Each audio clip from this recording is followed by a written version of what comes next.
ತ್ರೈಲೋಕ್ಯ ಸಂಪದಾಲಕ್ಯ ಸಮುಲೇಖನ ಬಿತ್ತೆ ಸಚ್ಚಿದಾನಂದ ರೂಪಾಯ ಶಿವಾಯ ಪರಬ್ರಹ್ಮಣೇ ನಮಃ. ಆದಿಯಲ್ಲಿ ಜಗದ್ಗುರು ರೇಣುಕಾದಿ ಪಂಚಾಚಾರ್ಯರನ್ನು, ಬಸವಾದಿ ಪ್ರಮತ್ತರನ್ನು, ಜಗತ್ತಿನ ದಾರ್ಶನಿಕರನ್ನು, ಸಂತರನ್ನು, ಮನಗುಳಿ ಹಿರೇಮಠದ ಗುರು ಪರಂಪರೆಗೆ ಹಣೆಮೆರೆದು ನನ್ನ ಪ್ರೀತಿಯ ಗ್ರಾಮವಾಗಿರ್ತಕ್ಕಂಥ ಹಿಟ್ನಳ್ಳಿ ಗ್ರಾಮದ ಅಧಿದೇವತೆಯಾದ ದ್ಯಾಮಾವತಿ ಮತ್ತು ಮಾರುತೇಶ್ವರನು, ವಿಠೋಬದೇವರ ಮತ್ತು ವೀರಭದ್ರೇಶ್ವರನು ಹೃದಯದಲ್ಲಿ ಸ್ಮರಿಸಿ, ಈ ಗ್ರಾಮದಲ್ಲಿ ನನ್ನ ಪ್ರೀತಿಯ ಅಪ್ಪಟ ಶಿಷ್ಯನಾಗಿರ್ತಕ್ಕಂಥ ಹನುಮಂತರಾಯ ಬಿರಾದಾರ್ ಅವರು ಹಮ್ಮಿಕೊಂಡಿರ್ತಕ್ಕಂಥ ಕರೋಕೆ ಗಾಯನ ಕಾರ್ಯಕ್ರಮ ಮತ್ತು ಸಂಗೀತ ಕಲಾ ಪ್ರೇಮಿಗಳಿಗೆ ಸನ್ಮಾನ ಸಮಾರಂಭ. ಈ ಸನ್ಮಾನ ಸಮಾರಂಭದ ಸಾನ್ನಿಧ್ಯವನ್ನು ವಹಿಸಿ ನಿಮ್ಮೆಲ್ಲರಿಗೆ ಆಧ್ಯಾತ್ಮದ ನುಡಿಮತ್ತುಗಳನ್ನು ಹೇಳ್ತಕ್ಕಂಥ ನನ್ನ ಆತ್ಮೀಯ ಪರಮಪೂಜ್ಯರು ಆದ ಷಡಸ್ಥಲ ಬ್ರಹ್ಮ ಸಿದ್ಧಲಿಂಗ ಶಿವಾಚಾರ್ಯ ಮಹಾಸ್ವಾಮಿಗಳು, ಹಿರೇಮಠ ಮುಳವಾಡದ ಪರಮಪೂಜ್ಯರಲ್ಲಿ ಭಕ್ತಿಪೂರ್ವಕ ಪ್ರಣಾಮಗಳನ್ನು ಸಲ್ಲಿಸಿ, ಕಾರ್ಯಕ್ರಮದ ಉದ್ಘಾಟನೆಯನ್ನು ಮಾಡತಕ್ಕಂಥ ಜ್ಯೋತಿಬಾ ಬಾಬು ಚೌಹಾಣ್ ಅವರೇ, ಆತ್ಮೀಯರು ಆದ ಕಡ್ಲೆವಾಡ ಗ್ರಾಮದ ಪ್ರಥಮ ದರ್ಜೆ ಗುತ್ತಿಗೆದಾರರಾದ ನಾನಾಗೌಡ ಬಿರಾದಾರ್ ಅವರೇ, PKPSನ ಅಧ್ಯಕ್ಷರು, ಕ್ರಿಯಾಶೀಲ ಯತಿಗಳು ಆಗಿರ್ತಕ್ಕಂಥ ಜಗನ್ನಾಥ್ ಶಿರಬೂರ್ ಅವರೇ, ಕಲ್ಲೂಸೂರ್ ಅವರೇ, ಹೀಗೆ ಸಂತೋಷ್ ರಾಂಪುರ್ ಅವರೇ, ಭಾಳಷ್ಟು ಜನ ತಮ್ಗೊಂಡವ್ರೆ, ಭಾಳ ಜನ ಅದಾರ, ಪುಂಡ್ಲಿಕ್ ಅವರೇ, ಹಾಗೆ ಭೀಮನಗೌಡ್ರೆ, ಹಿರಿಯರೇ, ನಾವು ಭರ್ಜರಿ ಅವರೇ, ಮಲ್ಲು ಅವರೇ, ಹಾಗೆ ಕಲಾ ಬಳಗದ ತಂಡದವರೇ, ನಿಮ್ಮೆಲ್ಲರಿಗೂ ನನ್ನ ಶರಣಾರ್ಥಿ. ಭಾಳಷ್ಟು ಎಲ್ಲ ಅತಿಥಿಗಳು ಮತ್ತು ಪರಮ ಪೂಜ್ಯರು ಮಾತನಾಡಿದರು. ಹನುಮಂತರಾಯವರ ಮಾವನ ಬಗ್ಗೆ ಇಷ್ಟು ಕಳಕಳೆದ ಮಾತುಗಳು ವೇದಿಕೆ ಮೇಲಿರುವಂಥ ಎಲ್ಲ ಅತಿಥಿ ಮೋದರು ಮಾತನಾಡಿ, ಇವತ್ತು ನಾವು ಭೂಮಿ ಮೇಲೆ ಬಂದ ನಂತರ ಬರೀ ಭೂಮಿ ಬಂಗಾರ ಬಂಗ್ಲೆ ಗಳಿಸೋದಕ್ಕಿಂತನೂ ಏನು ಗಳಿಸಬೇಕು ಅಂದ್ರೆ ಅಂತಾರೆ ನೋಡಿ ಜನ, ನಾವು ಹೋದ ನಂತರ ನಮ್ಮ ಹೆಸರು ಮತ್ತು ನಮ್ಮ ನೆನಪು ಮಾಡ್ಕೊಂಡ್ರಂದ್ರೆ ಅದಕ್ಕಿಂತ ದೊಡ್ಡ ಸಂಪತ್ತು ಯಾವುದೂ ಇಲ್ಲ ತಿಳ್ಕೊಂಡು ಜನ ಹೇಳ್ತಾರೆ. ಹನುಮಂತರಾಯ್ ಅವರು ಬೇರೆ ಪ್ರೈವೇಟ್ ಶಾಲೆಯಲ್ಲಿ ಹೋಗಿ ತಮ್ಮಲ್ಲಿರುವಂಥ ವಿದ್ಯೆಯನ್ನು ಮಕ್ಕಳಿಗೆ ಕರೆದು ದಾರಿ ಎಳಿತಕ್ಕಂಥ ಅಪರೂಪದ ಮಾಣಿಕ್ಯದ ವ್ಯಕ್ತಿ ಅದು. ನಾನು ಈಗಿರುವಂಥ ಹನುಮಂತರಾಯ್ ಅವರ ಮದುವೆ ಸಮಾರಂಭ ಇರ್ಬೋದು, ಅವ್ರ ಮನೆ ಗೃಹ ಪ್ರವೇಶ ಇರ್ಬೋದು, ಅವರ ನಿಶ್ಚಿತಾರ್ಥ ಇರ್ಬೋದು, ಪ್ರತಿಯೊಂದು ಕಾರ್ಯಕ್ರಮದಲ್ಲಿ ನಾನು ಭಾಗವಹಿಸಿದ್ದೇನೆ. ನಮ್ಮ ಸಾಯಿಗೌಡರು ಯಾವತ್ತೂ ಅವ್ರ ಜೊತೆ ಸಂಪರ್ಕ ಇರೋದ್ರಿಂದ ಎಲ್ಲ ಕಾರ್ಯಕ್ರಮಕ್ಕೆ ನಾವು ಬರ್ತಿರ್ತೀವಿ. ನಮ್ಮ ಈಗಿರುವಂಥ ಹನುಮಂತರಾಯ್ ಅವರು ಶಾಲೆಯಲ್ಲಿ ಶಿಕ್ಷಕರಾಗಿ ಸೇವಾ ಮಾಡೋ ಜೊತೆಗೆ ದೇವ್ರು ನೋಡ್ರಿ ಅವ್ರಿಗೆ ಎಂಥ ಶಕ್ತಿ ಕೊಟ್ಟಾನಂದ್ರೆ, ಬರೀ ನೀ ಶಿಕ್ಷಕನಾಗಿ 4 ಮಕ್ಕಳಿಗೆ ಬೋಧನೆ ಮಾಡು ನಿನ್ನಲ್ಲಿರುವಂಥ ವಿದ್ಯೆ ಅಲ್ಲದೆ ಸರಸ್ವತಿ ಸಂಗೀತನೂ ಅವನು ಒಲಿದು ಬಿಡೈತೆ. ಅವನ ಮದುವೆ ಕಾರ್ಯಕ್ರಮಕ್ಕೂ ಹೋಗ್ತಾನ, ಮಠಮಾನ್ಯಗಳ ಕಾರ್ಯಕ್ರಮಕ್ಕೂ ಹೋಗ್ತಾನ, ಬೇರೆ ಬೇರೆ ಎಲ್ಲ ಕಾರ್ಯಕ್ರಮಕ್ಕೂ ಹೋಗ್ತಾನ. ಅವನಲ್ಲಿರುವಂಥ ಕಲೆ ನನ್ನಲ್ಲಿ ಅಡಗಬಾರ್ದು. ನಾನು ಅವನ ಜೊತೆ ಮಾತಾಡಾಗ ಏನು ಕಾರ್ಯಕ್ರಮ ಮಾಡಾಕತ್ತಿ ಅಂದೆ, ಇಲ್ಲ ಬುದ್ಧಿ ನಮ್ಮಂಥ ಕಲಾವಿದರನ್ನು ಎಲ್ಲೆಲ್ಲೇ ಇರುವಂಥ ವ್ಯಕ್ತಿಗಳು ಕರೆಸಿ ನಮಗೆ ಸನ್ಮಾನ ಮಾಡುತ್ತಾರೆ. ನಮ್ಮೂರಲ್ಲಿರುವಂಥ ಯುವ ವಿದ್ಯಾರ್ಥಿಗಳು, ಯುವ ಪೀಳಿಗೆಗಳು ಅವರಲ್ಲೇ ಒಂದು ಹಾಡಬೇಕು, ನಾನು ವೇದಿಕೆ ಮೇಲೆ ಹತ್ತಬೇಕು, ನನ್ನಲ್ಲಿರುವಂಥ ಸಂಗೀತವನ್ನು ವ್ಯಕ್ತಪಡಿಸಬೇಕು. ಭಾವಗೀತೆ ಆಗಿರ್ಬೋದು, ಭಕ್ತಿಗೀತೆ ಆಗಿರ್ಬೋದು, ಬೇರೆ ಬೇರೆ ಜಾನಪದ ಗೀತೆ ಇರ್ಬೋದು, ಅಂಥದನ್ನು ಅವರಿಗೆ ಅವಕಾಶ ಮಾಡಿಕೊಡ್ಬೇಕು ಅನ್ನುವಂಥ ಸಂಕಲ್ಪವನ್ನು ತೊಟ್ಟಿದ್ದೇನೆ. ಅದಕ್ಕೆ ಇದನ್ನು ಮಾಡಿದ್ರೆ ಹೆಂಗೆ ಆಕತ್ತಿ ಅಂದರು. ಮಾಡಿರಿ, ಯಾಕಂದ್ರೆ ಎಲ್ಲರೂ ಹಾಡ್ತೇವಂದ್ರೆ ಹಾಡೋಕ್ಕಾಗಲ್ಲ. ನೋಡ್ರಿ, ನೀವು ಈ ಜಗತ್ತಿನಲ್ಲಿ ನಮ್ಮ ಕಲ್ಲೂಸವ್ರು ಹೇಳ್ದಂಗೆ ಭಾಳ ಯಾರಿಗಾರೆ ನೋವಾಗಿತ್ತಂದ್ರೆ ಹೇಂತಿ ಗಂಡನ ಜೋಡಿ ಜಗಳ ತೆಗೆದಿದಂದ್ರೆ ಭಾಳ ಕಿರಿಕಿರಿ ಕೊಡಾಕತ್ರಂದ್ರೆ ಬರಬರಿ ಹೋಗಿ ನಿಮ್ಮ ಮೊಬೈಲಿನಲ್ಲಿರುವಂಥ ಯೂಟ್ಯೂಬ್ನಾಗ ಹೊಡೆದು ಭಾವಗೀತೆ ಭಕ್ತಿಗೀತೆ ಒಂದಿಷ್ಟು ಕೇಳ್ಕೊತ ಕುಂದ್ರಿ ನೀವು ನಿಮ್ಮ ಶರೀರ ಒಳಗಿರುವಂಥ ಮನಸ್ಸು ಚಂಚಲ ಆಗೋದಿಲ್ಲ, ಎಲ್ಲೋ ಒಂದು ಸ್ವರ್ಗದಲ್ಲಿ ಅದೇ ಅನ್ನುವಂಥ ದೃಷ್ಟಿ. ಸಿದ್ದೇಶ್ವರ ಅಪ್ಪಗಳು ಯಾವುದೇ ಊರಿಗೊಂದು ಪ್ರವಚನಕ್ಕೆ ಹೋದ್ರೆ ಅವ್ರು ಯಾಕೆ ಊರು ಒಳಗೆ ಮಧ್ಯದಲ್ಲಿ ಬಯಸ್ತಿದ್ದಿಲ್ಲ ಅಂದ್ರೆ ಈ ಜಂಜಾಟ ಬೇಡ, ಊರು ಹೊರಗಡೆ ಎಲ್ಲರೇ ಒಂದು ಪ್ರಶಾಂತವಾದ ಮನೆ ನೋಡಿ, ಪ್ರಶಾಂತವಾದ ಮಠ ನೋಡಿ, ಇಲ್ಲಾಂದ್ರೆ ಪ್ರಶಾಂತವಾದ ಒಂದು ಕೋಣೆ ನೋಡಿ ಅಂತಿದ್ರು ಅವರು.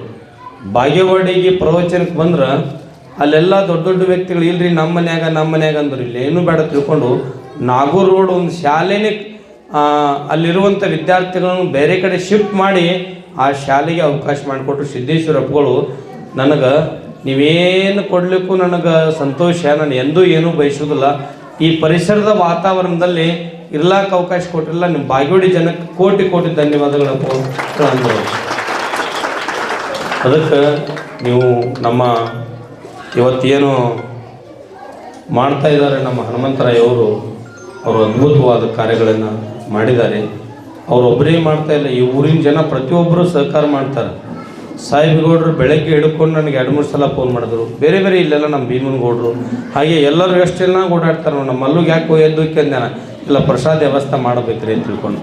ಒಬ್ಬ ಬೆಳೆಯುವಂಥ ವ್ಯಕ್ತಿಗೆ ಪ್ರೋತ್ಸಾಹಿಸುವಂಥ ಗ್ರಾಮ ಯಾವುದಾದ್ರೂ ಇದ್ದರೆ ವಿಜಯಪುರ ಜಿಲ್ಲೆಯಲ್ಲಿ ಅದು ಹಿಟ್ನಳ್ಳಿ ಗ್ರಾಮ. ಈ ಊರಲ್ಲಿ ಭಕ್ತಿನೂ ಹಾಗೆ ಇದೆ, ಶಕ್ತಿನೂ ಹಾಗೆ ಇದೆ. ಎಲ್ಲರನ್ನು ನನ್ನವರನ್ನುವಂಥ ಭಾವನೆಯನ್ನು ಇಟ್ಕೊಂಡು ಬೆಳೆಯುವಂಥ ವ್ಯಕ್ತಿಗಳು ಜನರಲ್ಲಿ ಸಿಗ್ತಾ ಇದ್ದಾರೆ. ಅದಕ್ಕೆ ಎಷ್ಟು ಸ್ಪರ್ಧಾಳಿಗಳು ಭಾಗವಹಿಸಿದ್ರು ಇಲ್ಲಿ? ಎಷ್ಟು ಜನ? ಬೆಳಿಗ್ಗೆ 8ಕ್ಕೆ ಚಾಲು ಮಾಡ್ರಿ. 70 ವಿದ್ಯಾರ್ಥಿಗಳು ಭಾಗವಹಿಸ್ಯಾರಪ್ಪ ಅಂದ್ರೆ ಗುಡ್. ನಾನು ಹಾಡ್ಬೇಕಂತೇನು ರೀ, ಹಿಂಗೆ ವಾಕಿಂಗ್ ಹೋಗಿದ್ದೆ. KNR ಗೊತ್ತಿರ್ಬೇಕು, ನಮ್ಮ ಪ್ರಭುಗೆ ಗೊತ್ತೈತಿ ನೋಡಿ. ಎಲ್ಲರನ್ನೂ ಕಣ್ಣು ನಾನು ಹಾಡ್ಬೇಕಂತ ತಿಳ್ಕೊಂಡು KNRನಾಗ ವಾಕಿಂಗ್ ಮಾಡ್ಕೋತ ಸುಮ್ಮನೆ ರಾಗ ಎಬ್ಸಿದೆ ಹಾಡಾಕತ್ತೆ. ಅಲ್ಲಿ ತೋಟದ ಮಗ್ಗಲ್ಕ್ಕೆ ಅಜ್ಜಿ ಮುಕ್ಕೊಂಡಿತ್ತು. ಯಾರು ಹಿಂಗೆ ಆಡಾಕತ್ತಾರ ತಿಳ್ಕೊಂಡು ಅಜ್ಜಿ ಹೊರಗೆ ಬತ್ತು. ನಸಕನ್ಯಾಗ 5:30 ಆಗಿರಬೇಕು. ಹಾಗೆ ವಾಕಿಂಗ್ ಮಾಡ್ಕೋತ ಯಾರಯ್ಯಪ್ಪ ಅಂದರು, ಸ್ವಾಮಿಗಳ ನೀವು ಇಲ್ಲಿ ಬಂದಿರಲ್ಲ ಅಂದ್ರೆ ವಾಕಿಂಗ್ ಬರ್ತೀನಿ ಅಜ್ಜಿ, ನೀನು ನೋಡಿಲ್ಲ ಅನ್ನೋದು. ಇಲ್ಲ ನೋಡಿಲ್ಲ, ಭಾಳ ಏರ್ದಲ್ಲಿ ಹಾಡಾಕತ್ತಿದ್ರು. ಹಿಂಗೆ ಯಾಕೆ ಹಾಡಾಕತ್ತಾರತ್ ನಾನು ನೋಡಿದೆ. ಯಾಕೆ ಹಿಂಗೆ ಕೇಳಿದೆ ಅಂದ, ನಮ್ಮ ಮನ್ಯಾಗ ನಮ್ಮ ತೋಟದಾಗ ಒಂದು ಎಮ್ಮೆ ಹಿಂಗೆ ಇತ್ತು, ದಿನ ಒದರ್ತಿತ್ತದು, ಒದರಿ ಹೋಗ್ಬಿಡ್ತಿ ಮ್ಯಾಗ. ಅದಕ್ಕೆ ಇದು ದನಿ ನವಿಲ್ ದನಿ ಬರಲಿಲ್ಲ, ಬೇರೆ ದನಿ ಬತ್ತು, ಮತ್ತೇನಾರೇ ಆಗೈತೆ ಅನ್ನೋದು ನೋಡಕ್ಕೆ ಬಂದೀನಿಪ್ಪ ತಂದಳಕ್ಕಿ. ಅಂದ್ರೆ ನನಗೆ ಹಾಡಕ್ಕೆ ಬರಲ್ಲ, ಮಾತಾಡಕ್ಕೆ ಬರ್ತೈತಿ. ನಮಗೆ ಮಾತಾಡಕ್ಕೆ ಬಂದ್ರೆ ಮತ್ತೊಬ್ಬರಿಗೆ ಮಾತಾಡಕ್ಕೆ ಬರಲ್ಲ. ದೇವರು ಒಂದೊಂದು ಶಕ್ತಿ ಕೊಟ್ಟಿರ್ತಾನೆ. ಅದಕ್ಕೆ ನಿಮಗೆಲ್ಲರೂ ವಾಕಿಂಗ್ ಮಾಡಾಗ ನಿಮ್ಗೆ ಹಾಡೋದು ಹೇಳಲ್ಲ, ಹಾಡ್ರಿ. ಹಿಂಗೆ ಒಬ್ರಿಗೆ ಭಾಷಣ ಮಾಡೋದಾಗಿಲ್ರಿ. ಜೀವನದಾಗ ಚಂದ ಇರಬೇಕು, ಆರಾಮಿರಬೇಕು, ಖುಷಿ ಇರಬೇಕು, ಇರೋದ್ರೊಳಗೆ ಕೊಟ್ಟು ದಾನ ಮಾಡಿ ಪ್ರೀತಿಯಿಂದ ಇರಬೇಕು, ನಗೋತಿರಬೇಕು ಅಂತಂದೆ ನಾನು. ಅಪ್ಪೋರು ನಗಬೇಕು, ಆರಾಮಿರ್ಬೇಕಂದ್ರೆ ನೀವು ಬೆಳಗಿನ ಜಾವರೆ ಆಗಲಿ ಸಾಯಂಕಾಲ ಒಟ್ಟು ವಾಕಿಂಗ್ ಮಾಡಾಗ ಇಷ್ಟು ನಗ್ತಾ ಇರಿ ಅಂದೆ. ಅವತ್ತು ಆ ಅಪ್ಪ ಏನಾಗೈತೆ ಅಂದ್ರೆ ಅವ್ನು ವಾಕಿಂಗ್ ಮಾಡೋಕೆ ಅವ್ನು ಹೋಗೋದಾಗಿಲ್ಲ. ಬೆಳಗ್ಗೆ ನಸಕನ್ಯಾಗ 4:15 ಹಾಗೆ ಅಲ್ಲೇ ಮನೆಯಲ್ಲೇ ಒಂದು ಸ್ವಲ್ಪ ಗ್ರೌಂಡ್ನಾಗ ಜಾಗಿಂಗ್ ಮಾಡೋದು, ವ್ಯಾಯಾಮ ಮಾಡೋದು ಎಲ್ಲ ಮಾಡಿ ನಗಾಕತ್ತಾನ.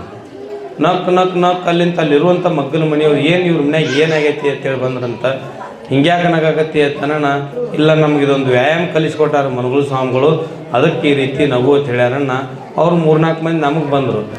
ಏನು ರೀ ಇದೆಂಥ ವ್ಯಾಯಾಮ ಬರೀಯಪ್ಪ ಅಂದ್ರೆ, ಇಲ್ರಿ ಮತ್ತೀಗ ನಗಸ್ಬೇಕಂದ್ರೂ ರೊಕ್ಕ ಕೊಟ್ಟು ನಗಸ್ಬೇಕು, ಗೊತ್ತೈತಿ ಇಲ್ಲಿ ನಿಮ್ಗೆ? ಆ ಪ್ರಾಣೇಶಿಗೆ ಮತ್ತು ಎಲ್ಲ ರೊಕ್ಕ ಕೊಟ್ಟೆ ಕರೆಸ್ತಾರೆ. ನಮ್ಮ ಊರ ಜಾತ್ರೆಗೆ 1 ಲಕ್ಷ ಕೊಟ್ಟು ಕರೆಸ್ಯಾರ ಅವ ಅಂತ. ನಿಮ್ಮ ಊರಾನ ಜನ ಎಷ್ಟು ಹುಚ್ಚದಾರ ರೀ, ಹುಚ್ಚರದಾರಂದ್ರೂ ನಗತಾರ ನೋಡ್ರಿ ಅಂದವ. ಭಾಷೆಗಿಂದ ನಾವು ಹಂಗೆ ಕೂತೇವು. ಯಾಕ್ರಿ ಪ್ರಾಣೇಶ ಅಂದೆ. ಈಗ ಯಾಕೆ ಅಂತಾರೆ ನೋಡ್ಗ ಸ್ವಾಮಿಗಳಂದ್ರೆ ಅದಕ್ಕೂ ನಕ್ಕೆ ಬಿಟ್ರು ಅವರು. ಅದಕ್ಕೆ ಇದೇ ನೋಡ್ರಿ ನಗ್ಸೋದು ಏನೂ ಇಲ್ರಿ ಅಪ್ಪರ ತಂದವ. ಅದಕ್ಕೆ ಹಿಂಗೆ ನಕ್ ಅದಕ್ಕೆ ಮಗಕ್ಕೆ ಮನಗಿಸ್ಕೊಡಲ್ಲಾಗ್ಯಾನ್ರಿ ಅಂದರು.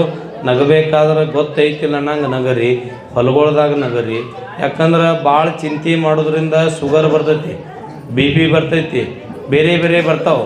ಆದ್ರೆ ಶುಗರ್ಗೆ BP ಬೇರೆ ಬೇರೆ ಜಡ್ಡಕ್ಕೆ ಗುಳಿಗಿದಾವೆ. ಚಿಂತೆ ಅನ್ನೋದು ಗುಳಿಗಿಲ್ಲ. ಅದೊಂದು ನಾನೇ ಕಣ್ಣು ಹಿಡಿಬೇಕಂತ ಮಾಡೀನಿ, ನಾ ಡಾಕ್ಟ್ರಿಗೆ ಮುಗಿಸಿಲ್ಲ. ಅದಕ್ಕೆ ಯಾರ ಕಡೆನೂ ಅದನ್ನು ಕಣ್ಣು ಹಿಡಿಯೋಕೆ ಆಗೋದಿಲ್ಲ.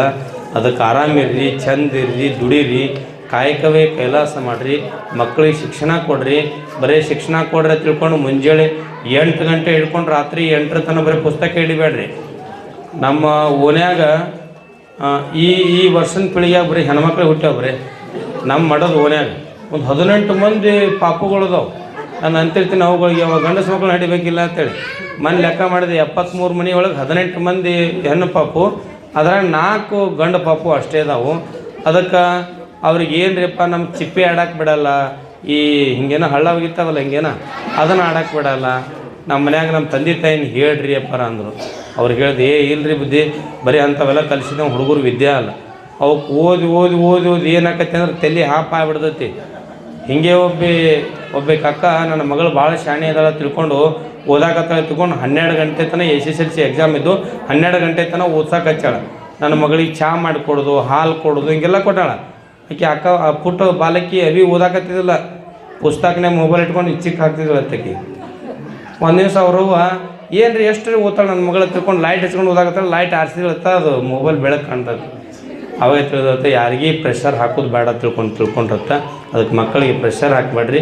ಇವೇನು ಹನುಮಂತರಾಯವರು ಭಾಳ ಅದ್ಭುತವಾಗಿ ಕೆಲಸ ಮಾಡ್ಯಾರ, ಹೀಗೆ ನೀವು ಪ್ರೋತ್ಸಾಹಿಸ್ರಿ ಅನ್ನುವಂಥ ಮಾತನ್ನು ತಿಳಿಸಿರಿ. ನಮ್ಮ ಹನುಮಂತರಾಯವರು ಹೋದ ವರ್ಷ ಈ ಬೇರೆ ಸ್ಕೂಲಲ್ಲಿದ್ದರು ಅವರು. ಸಂತೋಷ್ ಇದೇ ವರ್ಷ ಬಂದಾರೆ ನೀವು ಸ್ಕೂಲ್? ಎಲ್ಲೆಲ್ಲಿ ನಮ್ಮ ಕೂಡಿಗೆ ಒಳಗೆ ಹೋಗ್ತಿದ್ದಾವ, ಎಲ್ಲೆಲ್ಲಿ ಹೋಗ್ತಾನೆ ಅಲ್ಲಿ ಒಂದು ವಿಶೇಷ ಕಾರ್ಯಕ್ರಮನೇ ಮಾಡ್ತಾನೆ. ನಮ್ಮ ಸಂತೋಷ್ ರಾಂಪೂರವರು ಒಳ್ಳೆಯ ಶಿಕ್ಷಣ, ಬಡ ಕುಟುಂಬ. ಅವ್ನ ಕಾಯಕ ಕೇಳಿದ್ರೆ ಬಸವಣ್ಣವ್ರ ಕಾಯಕ. ಬಡ ಕುಟುಂಬದಲ್ಲಿ ಅವನಿಗೂ ಅವ್ನ ಶಾಲೆ ಹೆಂಗೆ ಬೆಳೆಸಾರಂದ್ರೆ ನೀವು ಊರಾನವ್ರು ನಮ್ಮ ಹನುಮಂತರಾಯನ ಹೆಂಗೆ ಬೆಳೆಸಾಕತ್ತೀರಿ ಅಲ್ಲಿ ಬಬಲೇಶ್ವರ ಪಟ್ಟಣದಲ್ಲಿ ನಮ್ಮೆಲ್ಲ ಅವ್ನ ಯುವಕರು ಬೆಳಗ್ಗೆ ನೋಡ್ಬೇಕ್ರಿ. ಎಂಥವ್ರು ಡೈರೆಕ್ಟ್ರು ನಿರ್ದೇಶಕರು ಇದಾರಂದ್ರೆ ಸಾಮಾನ್ಯ ಜನ, ಸಾಮಾನ್ಯ ಕುಟುಂಬದಲ್ಲಿ ಹುಟ್ಟಿರ್ತಕ್ಕಂಥ ವ್ಯಕ್ತಿಗಳು ಶಾಲಾ ನಿರ್ದೇಶಕರು ಇದಾರ. ಇವ್ರ ಅಧ್ಯಕ್ಷರಂತೇಳಿ ಜೀವನದಾಗ ಹೇಳ್ಕೊಳ್ಳೋದಿಲ್ಲ.